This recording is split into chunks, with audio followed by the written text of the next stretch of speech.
that somebody's going to be searching. So that's the reason that we do what we do with the salespeople. But anyway, go ahead, you want to lead off of that? Yeah, so I typically tell them it's going to be 3 posts for like every one serious advertising post. So if they're going to post a car on Monday that they want to advertise, then the next 3 posts that week need to be about them, what they're doing. If they visit a local restaurant, we have a ton of concerts, flea markets, things that happen in this area, so they're always trending. I tell them post locally, tag local restaurants, tag local businesses, because that way we're going to get our content out a little bit faster than whether they're just sitting posting, not hashtagging, not using keywords, anything like that. So I'm trying to stay local, really take advantage of the Charleston area specifically, and then kind of expand outwards. You have your post you send out every Friday, and you tell them on the schedule every week. So explain it to them. So typically about every month I create a schedule for them, and there's also a Google Drive that's maybe got 500 graphics and videos in it that I've curated for them. So if all else fails and they can't think of anything, we have a full library that also includes like important dates, holidays, like there's always national days like National Ice Cream Day, things like that. We try to participate in those little quick trends that are really easy to grab onto and also throw us in front of more people. A lot of these guys will have, like, the ones that struggle with it, they'll have a Tuesday morning, 10 o'clock, we go sit down with Chelsea, they just do 1 week worth of posts so they can stay relevant. If you sit down and you schedule 25 of them at one time, it may not make sense 3 weeks later. So they'll usually do kind of a week to week, and she'll make sure the content's spelled correctly, and that sounds silly, but we gotta make sure we track on it. Yeah, and we are using ChatGPT for a lot of them too, getting a lot of them set up to just say, hey, write a caption for me for this guy. You go to Camry, and that's it. That's as simple as it is, and it maybe takes them 30 seconds to a minute every day now, and can end up making them a couple $1,000s every month. Power of Facebook is absolutely incredible. We had a customer that bought a truck from us, I don't know, whatever, 6 months ago, and kind of tried to write a bad review to us on Facebook. And this is no exaggeration. From the time the lady put the review on, we got over 150 messages between 4 of our phones by text and email. You got this lady that's upset on Facebook. It amounted to over 500 messages in less than an hour. The point I'm trying to make to you, because the lady was upset, we got 500, how is it going to be when you making sure you post things that you're doing in your store if 500 people contact us about one being upset? So the point we're making is this thing is way more powerful than I think any of us give us credit for. But one thing I will tell you, it's free. I don't think y'all understand, it's free.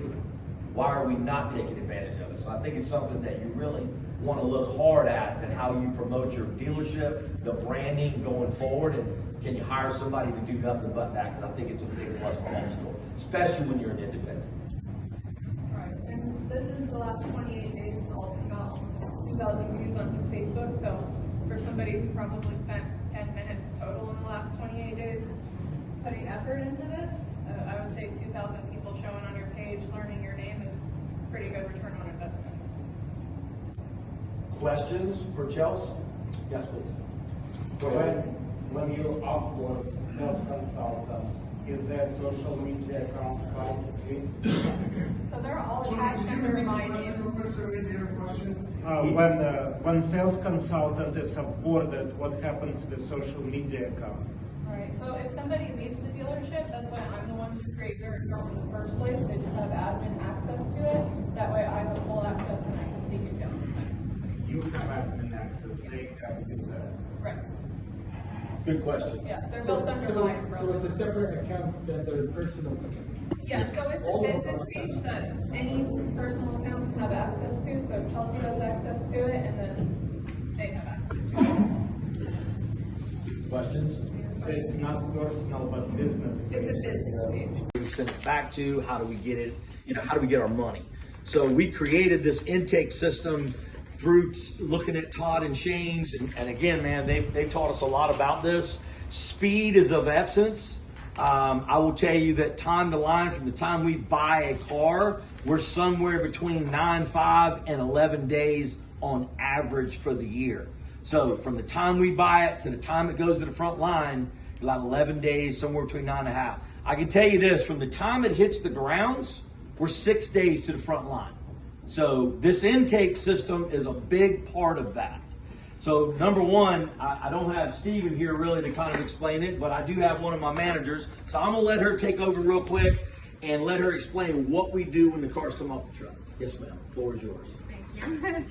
So every morning when we come in, we do have cars that get dropped overnight. 9 times out of 10, they do come at the end of the gravel road down here. We have like a little gravel lot that they do drop. So every morning we have to go check all the drop boxes, capture those keys, and then we bring those cars over here. Once they are over here, we get started on printing out the buyer's guides, all the window stickers, assigning the keys into the machine.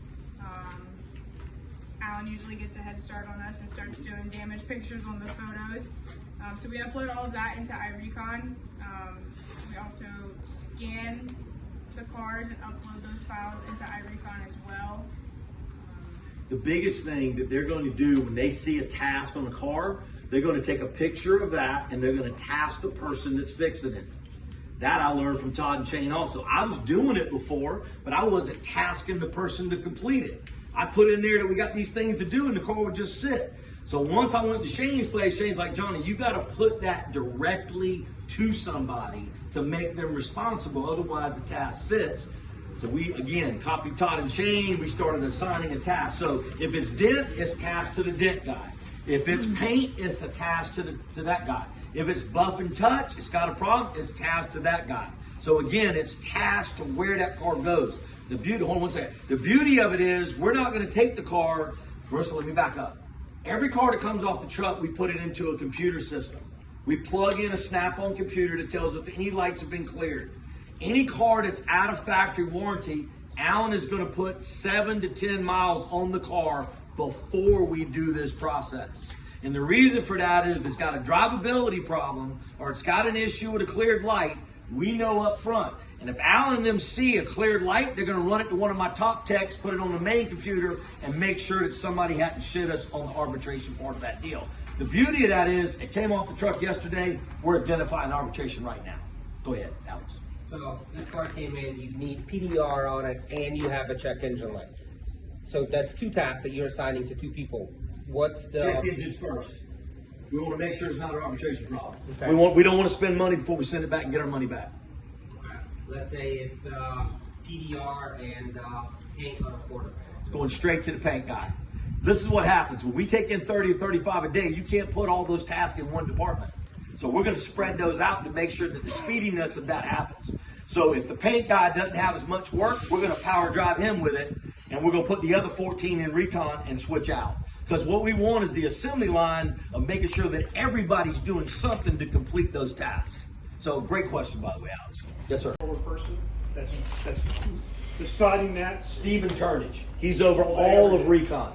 Stephen is their boss. He runs everything to do with recon. He doesn't have anything to do with customer pay. He got nothing to do with those customers in there. Stephen manages all the tasks, whether they're completed or not, and that goes even for the cars that are on the lot that got tasks. So Stephen's job is to make sure that that stuff is completed each day. So if something's so his great car is PDR.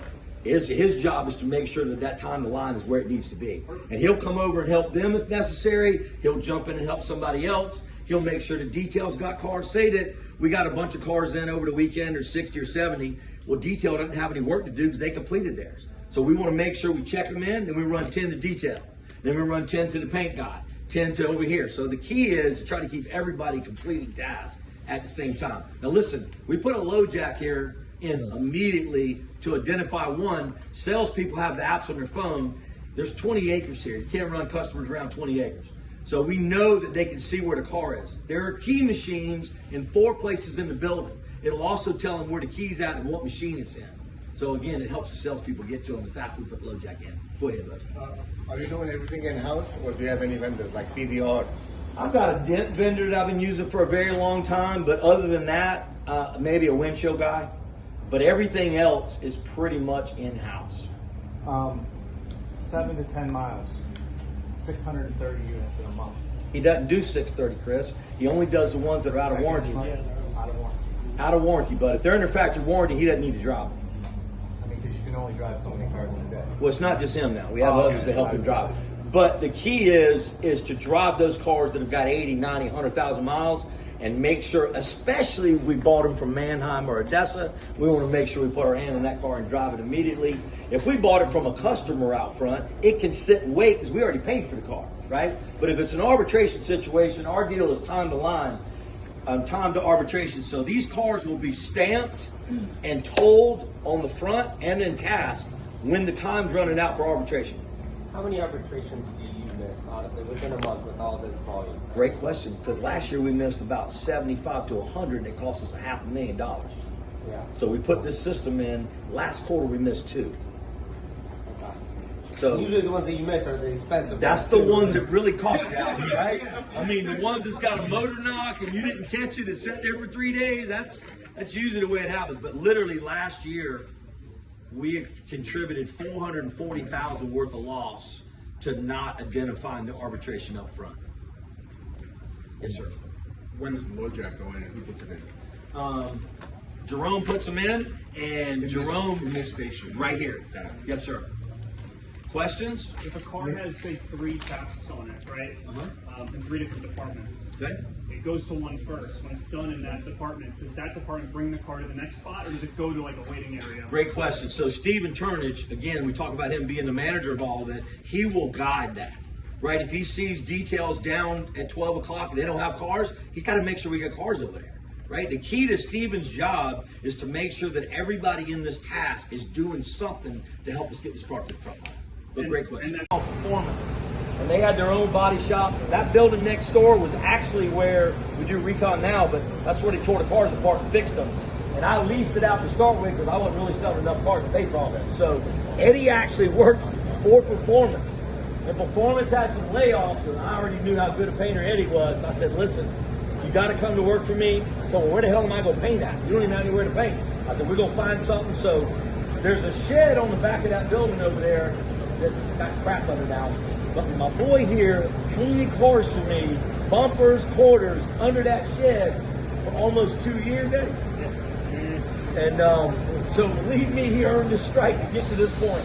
Now Eddie runs all the ceramic, all the paint, anything to recon. Go ahead, Eddie, I'll let you talk. So basically the vehicle will come from UCI process and come over here. I got 4 technicians that will pretty much diagnose what the car needs, whether it's just simple touch-ups, might need some bumping. If it needs some larger repairs, quarter repair, rear bumper repairs, front bumpers. Sometimes we'll get into replacing grills and hoods. Most vehicles don't need all of that. Goes into the paint booth right here, gets repaired, comes out the other side, and then we pass it on to detail. And it's a smooth process through here. We're going to try to make sure if there's any paint or color, we're going to do that before detail, is what he's saying. So we're going to task him before that point so we take the good pictures. But we don't do insurance work here. And don't take this the wrong way, but I don't want to work for an insurance company. I don't want to work for any of them. So we do about 130 to 140 grand a month just in this shop. And Eddie runs the 4 guys here. So when the cars come in and pull around into recon, he'll even send his guys out to touch up and do paint color in the line. You want to explain that? So basically, when we don't have much going on back here as far as body repairs, we'll go into the lines out there, start touching up cars. Guys just try to speed up the process as much as we can.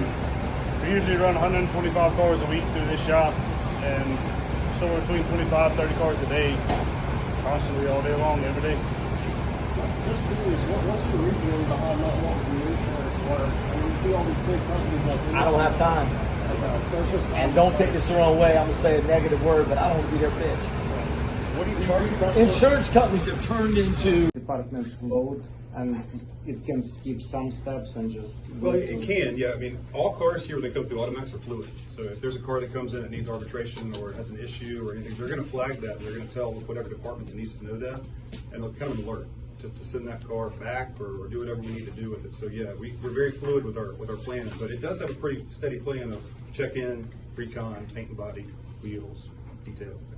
I think what he's saying is like with one, I told him earlier, if one department's lacking and we need to get them work, you'll move work over to that department because we don't want them sitting and make sure we got the assembly line going. I think that was his question. Yeah. If we have a spike in cars that are coming in, we will reverse the process and send the cars from check-in to detail first, and they'll come to reverse order. How do you keep track of the cars that went outside of the process? Task. when the task is completed, you got to make sure your guy's completing the task. That way it lets us know that the task has been completed. We can go pick up the car. The biggest problem we have when we started this process, and I know Todd can vouch for this too, is your guy didn't complete the task and is still sitting there, right? The next guy doesn't know to go pick the car up because he hasn't completed the task. So we had to have multiple training classes, multiple conversations, and we have a recon meeting, just so you know, every Friday morning in this office at 10:30 with all of the powers to be. Every week we're going to touch any car more than 10 days old. Why is it 10 days old? So we're going to meet every Friday at 10:30. We're going to touch any cars that are older. And then I want to kind of take Miss Lisa's job real quick. And Miss Lisa is the one that closes 600 or 800 tickets a month for us. She manages the dollars, and if you Lisa work with. This is our desk right here. Yes, that's how you have it. Yeah. So Lisa, explain what you do with the tickets and how you make sure we manage this correct amount, please. So when they bring them over, from check-in. I create the RO for the inspection for the UCI, and then I give them to Sean, who's the dispatcher. And then once they're done with the recon, they bring them into me. I do some of the arbitration work. I close the tickets. We make sure everything is paid right, labored right, within the reasons of what we're, what do you call that? Staying in line with our numbers. With the pack. So if you would Yes. pull up the average recon right now, just so they can see it. How many ROs are you writing a day or a month? 6 to 800. Oh, because you're doing one Now, for each one. Yeah. So again, if you look at, where's the numbers? Where's the dollars? I think we're average recon. Only corrupt in these people. Do you like our recon better than Rapid? I just put in there because of Cox. So no, go to the average per car done. Nothing good ever came from New Jersey. Right now, They hung out with So right now for the month, we're $1,025 average per car. We like to keep that number at 900. We're $125 over the number we want to be at, and that comes normally because we bought some bad damn cars. But the average that we're trying to stay under is somewhere between $925 and $950 per car. What do you charge yourself labor? Cannot do it without people like Kayla and these girls. But I'm going to let Kayla take a second and talk a little bit about maybe what our numbers were last month. Maybe talk a little bit about what we do with what we call Power Alley. And it's a complete process that we go through every day. So I'm going to let Kayla take the floor. And real quickly, Todd, do me a favor. Close that door right there behind me, please. She's coming. Let me introduce Kayla the right way because I think it's very important. Y'all have met a lot of my managers in this building. And I want to really... KK probably gets tired of me telling this story, but guys, give me 1 second, please. When KK came to work, she came to work as a rep, and in her first few months, she was struggling. She was coming to the managers, we were having one-on-ones, and she was saying, hey, I don't know if this is for me or not, and we were going, no, girl, you got to stay with it, you got to stay with it, you got to stay with it. So now she's running the department. So the point I want to make is the training and the teaching and the way we teach our people. If you trained every single day, you cannot train enough. We develop people to be managers in our company because of the training. This is not all of them, Alex. We have another room. I'm going to go over that in a minute. So real quickly, I'm going to let her touch the numbers, but KK has done an amazing job. And I'm going to tell you right now, again, when you hire people from within, I just think it makes the strength of your culture and your company way better. And I'll let you take over from there. Yeah, so to kind of piggyback off of that, as far as the training goes, we get training from every department in this store, especially back here, because we do try to handle the bulk of things in BDC, of course. With that being said, last month we finished with selling 425 cars. That's the second month in a row that we've done it. This month we're tracking 400 again. So how many calls? We've really stepped that up. Last month? Last month, 24,856 calls. Emails and texts. Outbound. Emails, 14,473. And texts, we sent 36,120. On average, how many phone calls a rep makes a day? Over 100. Yes. So they're required to make 100 a day. And then as far as text emails, we don't have a set number on that, but for their day 1 through 7 tasks, they have to call, text, email those guests. Appointments every set, single day. showed, and closed, please. So we set last month 1,488 appointments, 754 showed, 425 sold, and we ended up with a 12% conversion last month. That's converting good leads to sold. We usually try to strive for 13, 14, 12%. So you're over 60% closing on your leads that showed up. So last month we did, it was 51%. That's really good. And the contact rate? Contact rate, we were 81%. 81%. Yes, sir. And what amount of leads? On good leads, buddy. You got to take the total leads, Yeah, take the so- bad out. How many? Good leads, we had 4,285. 4,285 good leads, and you had an 85% contact rate. 81. 81%. To get the good leads number, you pull out all the dupes. Yeah, dupes and And how do you? What's your CRM? Vin Solutions. So we use the same. How do you pull out all the dupes So in the reports? they do. I know we have an auto merge that has been working very well with those, but we do get a lot of leads that come in. It's like warranty cancellation. So my girls know when it comes in the lead bucket to let us know mark them bad. A lot of duplicates, we kind of are able to deem them and mark them bad or merge them with the same customers, but some of the things that we get are more so warranty cancellations. They need help from another department, so those we kind of know. So you're sorting them just very well when they come in. Gotcha. So you said Caleb. 1488, right? You said? Yes, sir. So 1488 and 4285. Okay, so we'll go into one more thing real quick. These girls are trained exactly like a salesperson. Their language, their answering, their objections, they come out of the same training manual as a salesperson. These girls can go over Carfax, they can do market analysis, and if they have a problem, they hand Kay the phone or hand Becky the phone or somebody. One thing we do every month, we change your seat. You do not get comfortable and stay in the same desk. We flip you around because we take one that had a struggle month and put a strong one. And then we put somebody next to you that's been in the system a long time that can help us. In case she's with a customer or Becky's on a call, then the person next to you that's been doing it a while can answer the question for you. So we want to switch you around. We don't want you to get comfortable. Every single month we have one-on-ones, folks. I cannot tell you how important this is.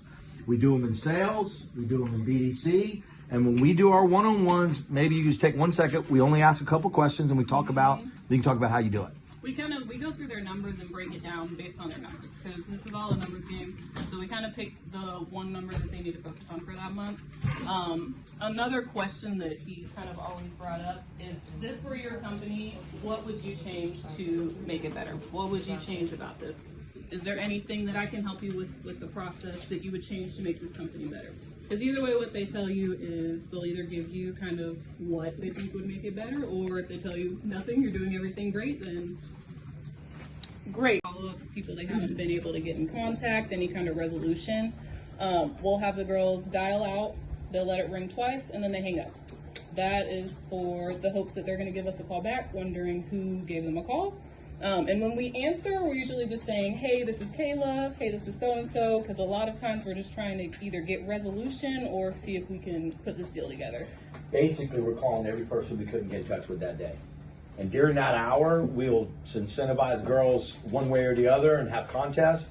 And during that hour, we probably set more appointments than we do in an average hour all day long. Yeah. The key is when you hang up after the 2 rings, a lot of people's cell phone doesn't identify where the phone comes, they're gonna call it back. And that's the reason we do it. Because you didn't answer the day when we called, so now we're gonna hang up on you, see if you call back on that deal. Sure. How far, walking through your schedule of reaching out to customers after, is it daily up until a certain day and then it becomes? Yeah, so we do daily for the first 7 days. And the first day we have follow-up twice. We'll do 2 phone calls, 2 round phone calls, text, emails. But day 1 through 7, call, text, email. And then after that, it goes into 1 week. And then after that, we kind of try to either get resolution or we'll mark it in long term if they just need a little bit more time. And if it's in long term, how often are you touching the customer? Every 30 days. every 30 days. And are you having Vanessa or any other chatbot try to reach out to them in that? We do. We leave Vanessa, usually we'll leave her turned on. We do also, we made a 1 week and 2 week follow-up that we can put customers into, just in case long-term is too long. Sure. All right, guys, we gotta move. Yep. Thank you, Ms. Kendall. Thanks so much. Question. What's the average credit score that you run? Everything for me and also everything for this store. She's been with me about a 12-year span, and she comes with a lot of experience, but Angie also comes from a situation where she started as a cashier at 15, 16 years old. She worked her way up as a controller, so she's earned her right to be there. In fact, my CPAs tell me every year she just needs to take the test because she's already is one. My assistant office manager is Ashley, and then we have a total of 8 now? No. 9. We have 9 people to process 3,200 ROs a month, 500 plus sales, 110, 15 wholesales, deposits, money, contracts, funding. Did I miss anything else? Payoffs, flooring, Tag and title. So that's right, tag and title. That's my girl. So again, we can't do it without these girls in here. That's why the door stays closed, because they would get interrupted 15 million times if we didn't. 60%. Our last audit, we were 99% compliant. So do the deal jacket audit. Randomly pull those deals from finance managers and check them. Ally will do that at no charge while they're in your store, by the way. And again, the key to that is if you're checking that, they know you're checking. This is the checklist. So the key is they didn't like it. They didn't like your beard, or they didn't like your mustache, or they didn't like your sunglasses. Whatever it is that they did not like, guess what they're going to do? They're going to tell that BDC rep, and here's how she's going to handle it. Well, how about if I do this? How about if I put you directly with a manager and you don't have to deal with Alex anymore? Because we don't want to miss this opportunity to earn your business. It gets us back another 10 or 15% of it. And Alex is still going to get credit for that sale because the manager's closing the numbers anyway. We just want to take him out of the equation if that was the part that was messing us up. And you don't know how many of them is messing you up until you actually call them. Because there's a lot more of these top salespeople you think are really good. You're going to find out they're not as good as you think they are when you start calling them back. If there's any part of this process that we can change to make it better for the next customer, what would that be, Mr. and Mrs. Customer? And they'll tell you everything. And now you'll get half of them go, man, I made your guy an offer and I thought it was fair. Can't believe y'all wouldn't take it. We already know that's not something we're going to do anyway. But hey, could we maybe relook at your trade one more time? I know you got X, Y, or Z from your bank. What if I can save you money on the rate? We're just going to try to attack it at a different angle. But I'm not moving on our sales price. We don't need to. Real quickly, handle how many ups last month, closing percentage when you came through the door. So we've averaged for the last 18 months right at 1,100 people that walk through the door. That's an average of 44 to 50 ups a day. Now, that does have some V-backs, and some of those are people that are in Kelly Blue Book just trying to sell their car. Right. But we do convert about 15% of those people that just came to sell us a car. They end up buying a car.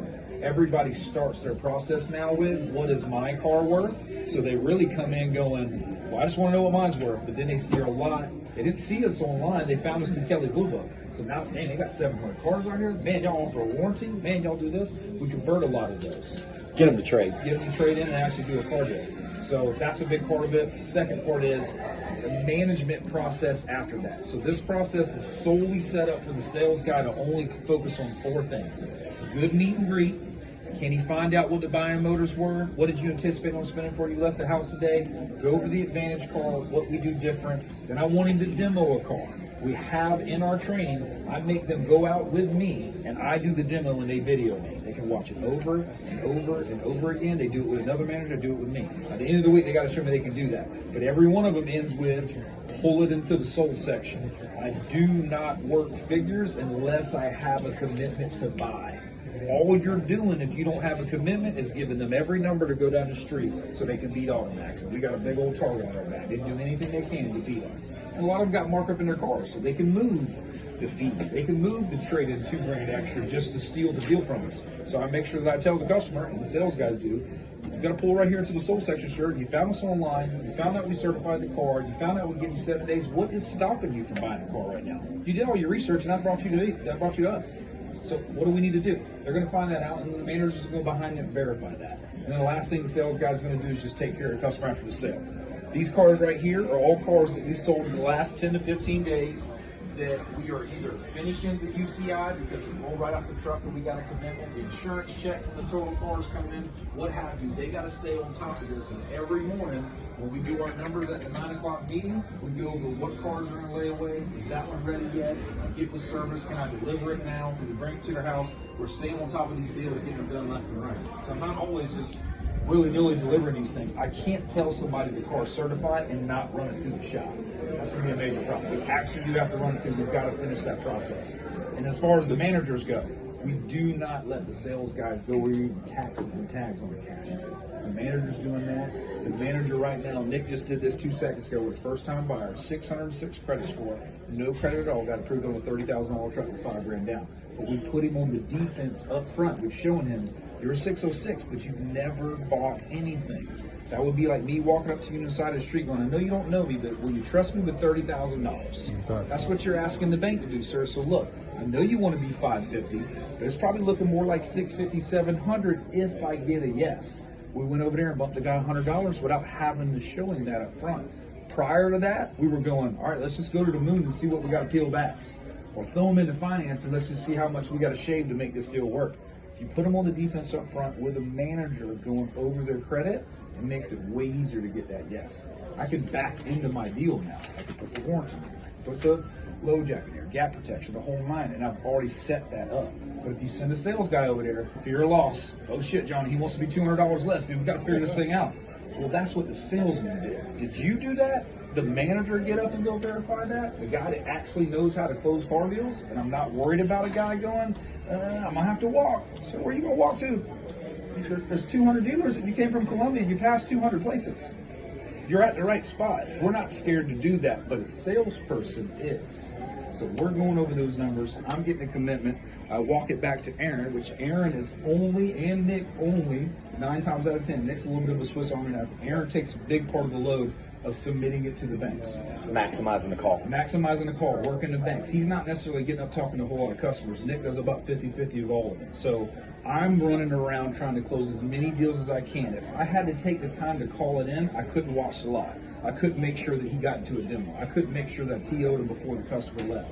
These guys are not allowed to let the customer leave without a manager talking to them first. And you can't train your people to say, well, hey, my manager's got to talk to you before you go. They're out. They're going to get up. I got a great idea. Give me 1 second. I'll be right back. Curiosity kills the cat. They're going to stay right there. And what's your great idea is? Guess what your great idea is? Me.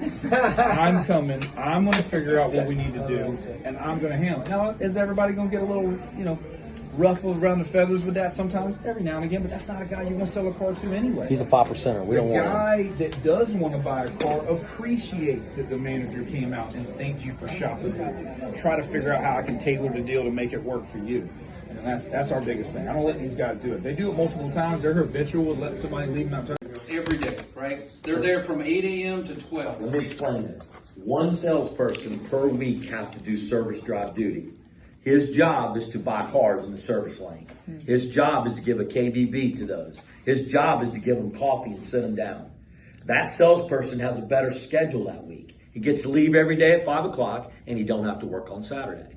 So his advantage is he greets the customers that week, even if it's your customer. If somebody has a problem with the car like he's talking about, we run a KBB, talk to the used car manager, give them a number to buy the car.